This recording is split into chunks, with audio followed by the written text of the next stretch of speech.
All right, let's just get right into it. For nearly a decade, the social pillar of ESG for Indian companies was treated, well, basically like a simple compliance checklist item.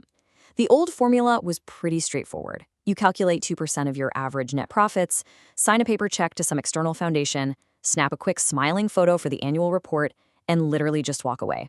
But that era? It is officially dead. Welcome to the completely new era of Indian corporate social responsibility. Today, we're unpacking a massive transformation. We're talking about forward-thinking brands trading in those passive paper checks for drone mapping, IoT sensors, and active, hands-on ecosystem building. This is about turning a compliance requirement into a strategic powerhouse that actually delivers hard, auditable proof of impact. So today's explainer is essentially your complete playbook.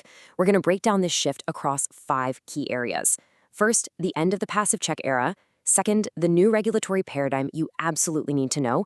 Third, what high-impact urban restoration actually looks like on the ground. Fourth, the strict new data requirements. And finally, how to build a genuinely modern social strategy. Let's dive in. All right, Section 1, the passive check era ends. So we're seeing a really fundamental shift in how corporate boards have to view their social obligations. Old school CSR, as we knew it, was an isolated donation activity. You handed over the money, and that was pretty much that. But the modern social pillar of ESG, it demands active ecosystem restoration. Your social projects must directly mitigate your corporate footprint and add real, tangible resilience to the communities where your factories and offices actually operate. And here is the real kicker. You can no longer just report on where the money went. You legally have to prove what that money accomplished, and you need auditable proof to back it up. Now, a huge part of this shift really starts with who the rules even apply to. Under the Corporate Laws Bill 2026, the net profit threshold for mandatory CSR application, this is under Section 135(1), has been raised from 5 crore to 10 crore rupees. This is a big deal because it strategically narrows the compliance pool.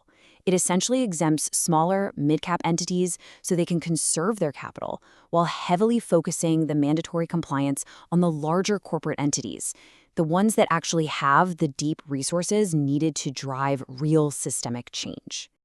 Moving right along to Section 2, the new regulatory paradigm. This voluntary shift toward outcome-oriented CSR, well, it's just been codified into law through the landmark Ministry of Corporate Affairs, or MCA, May 2026 amendments. And let me tell you, this is sending shockwaves through Indian boardrooms right now. We just talked about that 10 crore applicability shift, but the impact assessments are where things get incredibly rigorous. Previously, independent audits were only mandatory for projects over 10 crore rupees. Now, that threshold has been slashed to just 1 crore.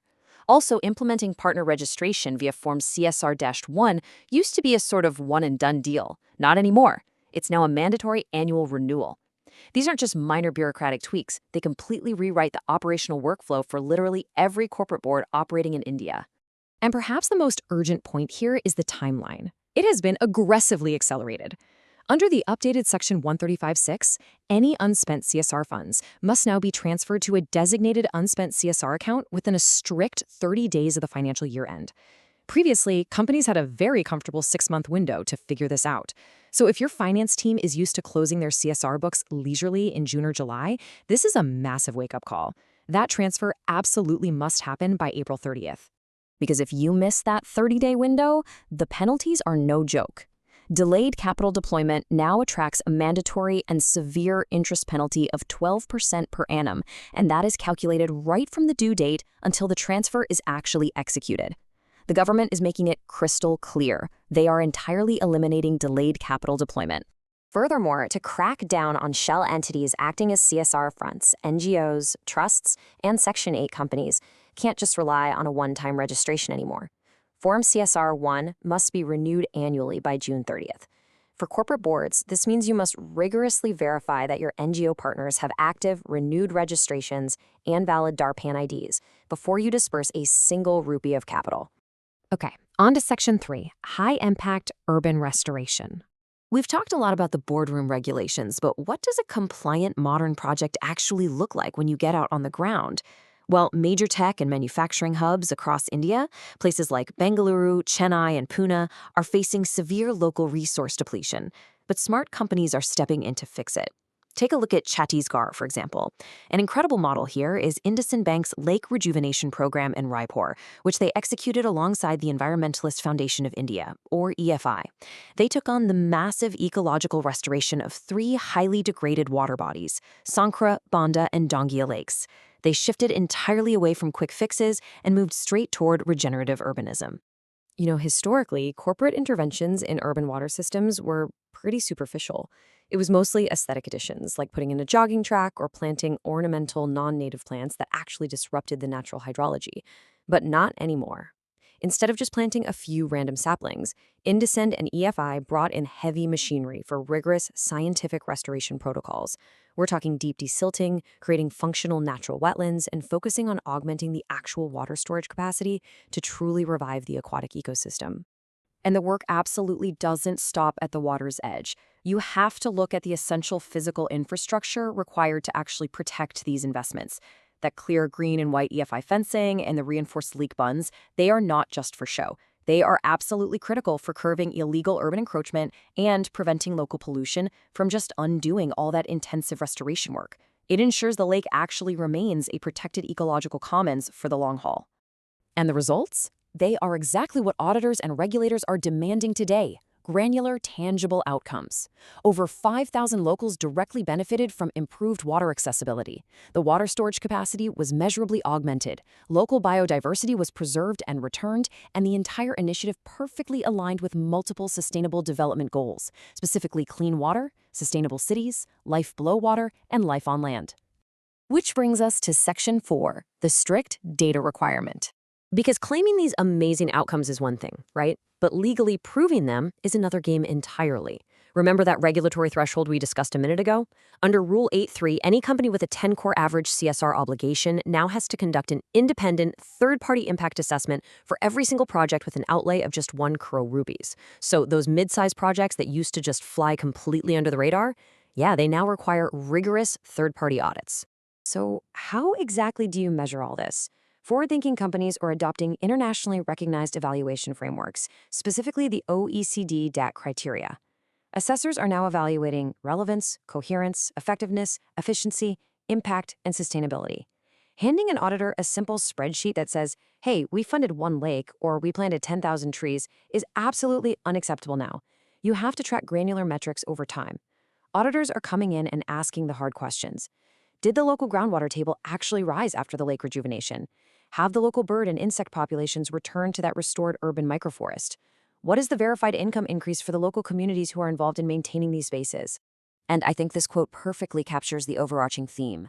This is straight from SEBI's regulatory philosophy, tying directly into the broader ESG and business responsibility and sustainability reporting, or BSR, framework. We have officially moved from a comply or explain culture to a strict comply and substantiate culture. Auditors are literally showing up at physical sites. They are checking IoT water quality sensors. They are demanding hard, unassailable data to back up every single claim in your annual reports. Finally, Section 5, the modern social strategy. So how does your corporate board actually adapt to these sweeping changes? Well, here is your actionable playbook. First, you need to conduct a hyper-local needs assessment and set up a management information system and MIS from day one. Do not fund generic feel-good projects. You need to audit the immediate geography surrounding your manufacturing plants to figure out what that specific community actually lacks. Second, partner with verified tech-driven NGOs. You need partners who can actually track data using satellite imagery, drone mapping, and IoT sensors. And third, and this is absolutely crucial, integrate your third-party impact assessments directly into the initial design phase of your project. Do not wait until the project is over to try and figure out how you're going to measure it. Before we wrap up, let's quickly review a few very costly mistakes you absolutely must avoid. First, do not treat CSR1 as a one-time filing. You have to verify those annual renewals. Second, do not miss that new 30-day transfer deadline for unspent funds, or you're going to get hit with that mandatory 12% penalty. Third, do not ignore the lowered 1 crore impact assessment threshold. And lastly, triple-check that your NGO partners aren't using stale or expired Darbon IDs, because that will block their CSR1 renewals and completely expose your board to liability. I want to leave you with this final provocative thought to take back to your boardroom today. Ask yourselves, is your CSR budget still just being treated as a passive, annoying administrative expense? Or are you actually using it strategically to build the real ecological and social resilience of your corporate ecosystem? The rules have fundamentally changed. The technological tools are right there. It is time to build something that lasts.